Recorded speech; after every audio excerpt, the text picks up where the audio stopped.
I have written 8 full-length novels, all the way from 80,000 words up to 230,000 words. And what they all have in common is before I started writing any of them, I built out a comprehensive, detailed outline for settings, characters, action beats, everything. And I'm starting to think that all of that work might be kind of a waste of time. If you've talked to other authors about their process at all, you've heard the term pantsers versus plotters. So plotters are the type of authors that before they sit down to write the story, they need to have a detailed outline telling them everything that's going to happen from A to Z. Plotters, on the other hand, they'll sit down, throw their fingers on the keys, and just let Jesus take the wheel. And while personally the idea of pantsing out a book gives me hives, I throw absolutely no shade at those who choose to write their book that way. Hell, I've even tried pantsing. Once or twice, when the words weren't wording the way I wanted them to, I went ahead and let my characters take charge, and it did not go well.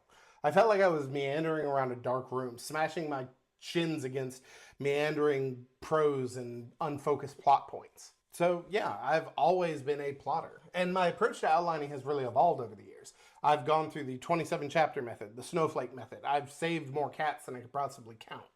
But all of these outlines, all of these methods, all have one similar thing in common. They bear almost no resemblance to the finished product. Take Frostbitten, for example. In the original outline, Thomas Greenleaf was a veteran soldier who was banished to a frozen wasteland as punishment for violating orders. While he's there, he discovers a village nobody knows about. The villagers there all immediately begin pleading with him to absolutely leave, that he does not want to stick around. And while he's investigating why they're so inhospitable, he discovers the simple fact that they are sacrificing one of their own once a year out to the ice. They're sending them out on the ice and watching them die. But unfortunately, those sacrifices have been coming back to terrorize the village as these kind of ice vampires. Now, if you've actually read Frostbitten, you're sitting here wondering what the actual hell that I'm talking about, and that's kind of the point. The only things I really kept from that was the name of the main character, the idea of a village built on a river of lava, and yeah, that's about it. And I mean, Extraction is exactly the same way.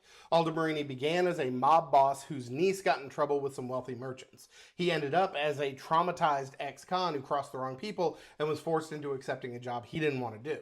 In the original outline, he partnered with this terrified young man who had the ability to change the temperature of items. In the final version of the book, his partner is a savvy woman who ended up planning the entire job from beginning to end. The ranch owner started out as a kindly old man that Aldo began to see as kind of a surrogate father figure. But by the time the book actually came out, he was a religious fanatic that worshipped pain, and now you're starting to see what I'm talking about. So why do I do it? Why do I invest so much time and energy into creating an outline that I'm basically going to ignore? I mean, I spend weeks building these up, sometimes months, and by the time I reach the end of the book, it's basically worthless. So I used to have a theory. Building out a plot is kind of this iterative process. I start with this core idea. So a village built on the shores of a lava river to hold the ice at bay, or a pair of thieves trying to plot out the heist of some incredibly valuable bull semen. And as I go through that process of drafting, I begin to understand the characters more. I begin to see what the story needs and what it doesn't, and I begin to tweak that plot more and more to reach the product of a final finished book. And that makes sense. And I was working under the assumption that that's what I was doing until Ranger. So a quick background. I'm writing a series called the Eldari Archives. The very first book that I wrote in that series is called Resonant, and it's going to end up being book 5 of the series. Once I'd written Resonant, I realized I wanted to tell some standalone stories that lead into that. Frostbitten and Extraction, which are already out, are part of that. Ranger's book 3.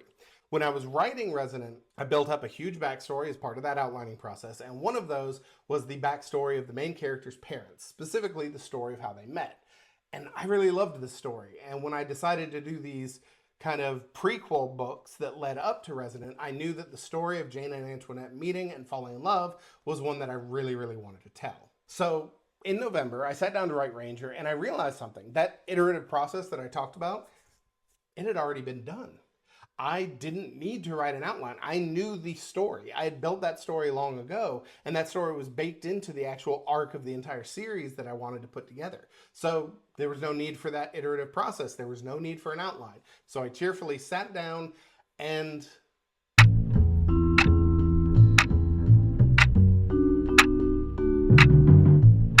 so yeah, I spun my tires like a Nissan Stanza in Tennessee mud. I just could not get any traction. I couldn't get the story off the ground.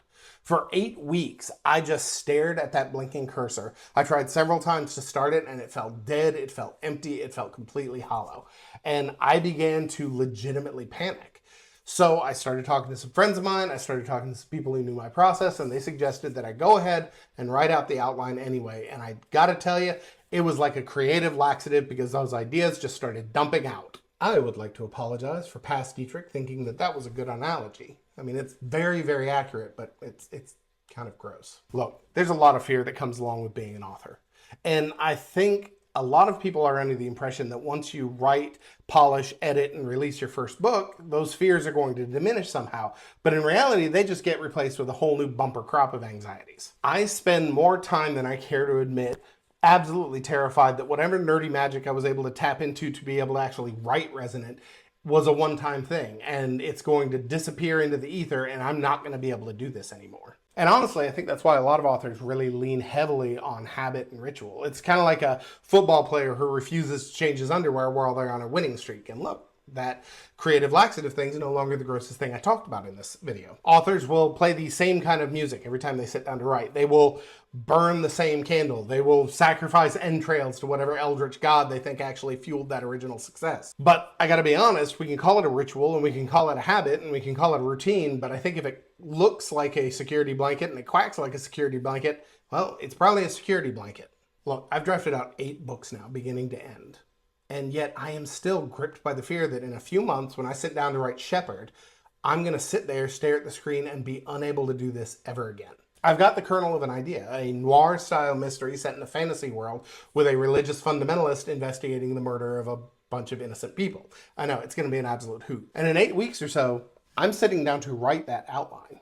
And just as Dee Dee Dog managed to keep the monsters out from under my bed, I'm really hoping that the outline will manage to keep those anxieties from crawling inside my think meat. And yeah, if clinging to my outline in defiance of all common sense and reason is going to help keep those anxieties at bay, hell, bring it on. If you enjoyed listening to me ramble, please consider subscribing. And if you've got your own rituals or traditions that you tend to cling to when you write, drop them in the comments. I'd love to hear about them.